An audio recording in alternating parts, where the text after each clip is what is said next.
They do not fear your age because it's small or great. They fear it because it holds something they no longer possess: time, energy, and the unsettling power of possibility. You are not a threat to them because you are young or old. You are a threat because in this moment you are not yet tamed. You have not yet surrendered to their way of thinking, and in your eyes is the dangerous glint of someone who still believes that change is possible. Age is not a number, it is a symbol. It is either a beginning or an ending, depending on who you ask. But to those who are threatened by you, it represents something else entirely. It is a reminder of what they lost when they stopped dreaming.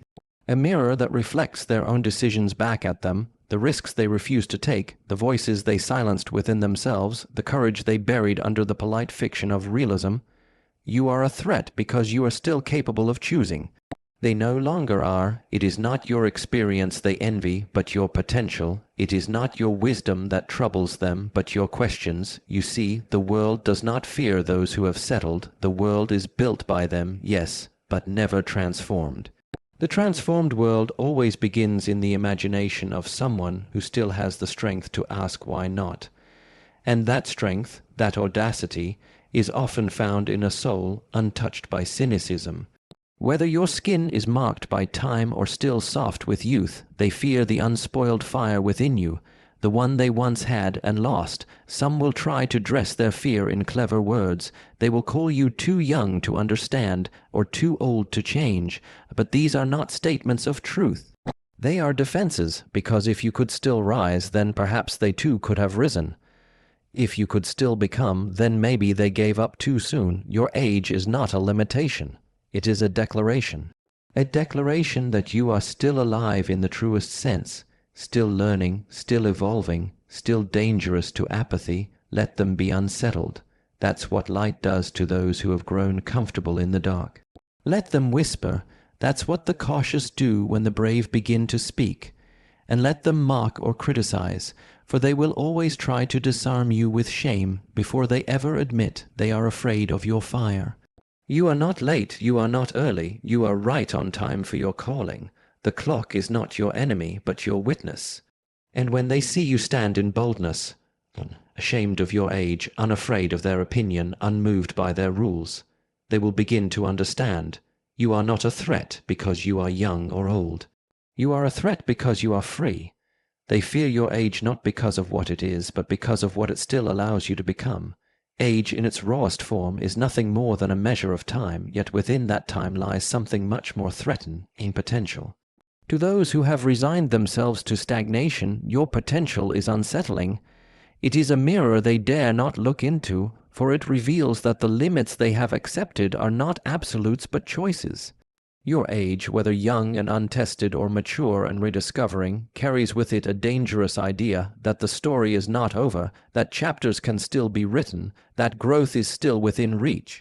People often associate threat with strength or aggression, but the most powerful kind of threat is quiet, subtle, and persistent. It's the kind that doesn't shout but shows up, day after day, proving it's still possible to begin again. That is what your age threatens. It threatens the narrative that it's too late. It challenges the myth that life calcifies at a certain point and that the only acceptable posture is settling. You walk around with time still ticking, and even if your years are few or many, the flame inside you has not gone out, and that terrifies those who have let theirs fade. There is something unnerving about watching someone pursue growth in real time. It disrupts the illusion of finality. When you show up hungry to learn, to try to stretch your limits, you are declaring that life still holds surprises, that God or fate or purpose has not stopped speaking. For those who have silenced their inner voice, your hunger makes them uncomfortable. They see in you a version of themselves that once dreamed, that once hoped, that once believed the future could still shift. And so they may scoff at you or try to confine you with labels: too naive, too reckless, too old, too inexperienced. Not because those words are true, but because they are desperate to stop the echo of your courage in their own soul. It is easier to manage people when they stop changing, easier to control them when they accept the boundaries drawn by fear or failure. But your willingness to become more, Your refusal to treat any age as a ceiling creates friction. It causes questions to arise in quiet corners. What if more is still possible? What if I haven't reached the end? These questions shake the foundations of comfortable lives. They make the settled feel uneasy. And so they point at your age, pretending that it defines you, when in truth it defines their fear. Because if age cannot limit you, then nothing truly can. If you can still grow, then they must confront why they stopped. If you can still evolve, they must wonder what they gave up. You carry with you not just the memory of youth or the wisdom of years, but the power to redefine what either of them mean. Your existence unsettles those who traded their purpose for comfort. There is something inherently disruptive about a person who chooses to live with conviction in a world that often rewards compromise. When you walk into a room carrying clarity, vision, and a sense of divine or moral direction, you become more than just a person. You become a quiet rebuke. Not by what you say, but by how you live. Those who have buried their passion beneath the weight of social acceptance, predictability, or fear feel a sting when they encounter someone still on fire. That fire reminds them of what they lost, or worse, what they gave up willingly. Comfort, though seductive, comes at a price. It asks for small sacrifices at first, a missed opportunity, a silenced voice, a step not taken.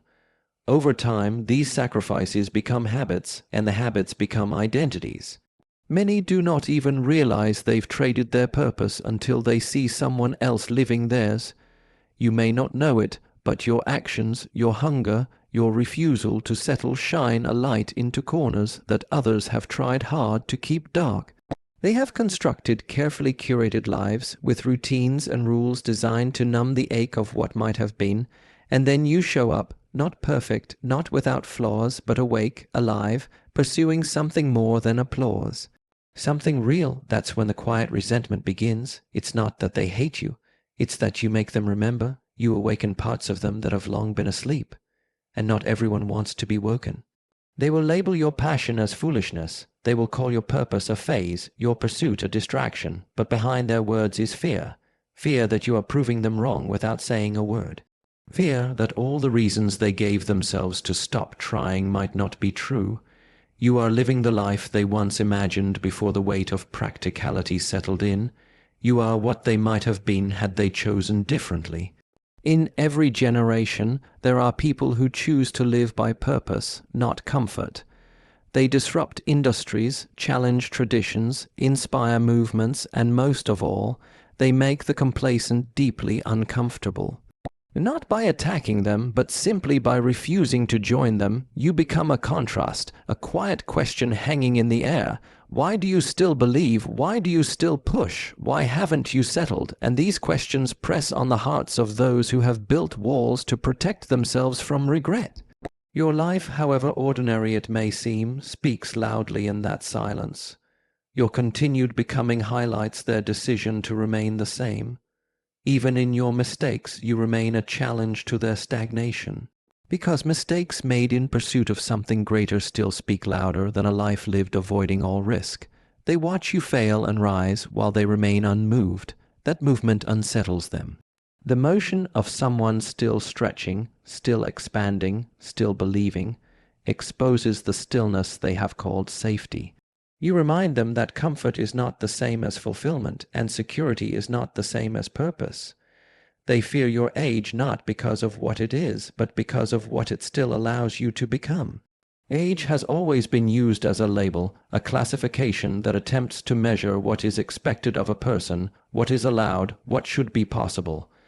But in truth, age is not a boundary, it is a stage. It is a field not yet harvested, a path not yet walked, a book not yet closed. Those who fear you do not tremble at the number attached to your life. They are afraid of what remains unfinished, the unrealized power still wrapped within you. You may be 15 or 30 or 60, but as long as you still carry within you the strength to imagine more, to become more, you are not safe to those who have stopped believing in transformation. The world is often terrified of people who refuse to stay where they're told. There is a deep discomfort that arises when someone steps outside the bounds of expectation, when they choose to defy the silent rules of when to start or when to stop. Your age threatens because it disrupts the myth of timing. Society has tried to convince people there is a perfect season for everything, and that once it has passed, the door is closed. But when someone defies that clock, when someone learns a new skill at 70, builds a new life at 50, begins their calling at 20, or walks with confidence at 13, it destroys the illusion that the rest of us must stay in place. It reveals that time is not a master, but a tool, and that how we use it is the only thing that gives it meaning. Your age is threatening because it suggests permission to try again, permission to begin anew, permission to chase after something that others let slip through their fingers.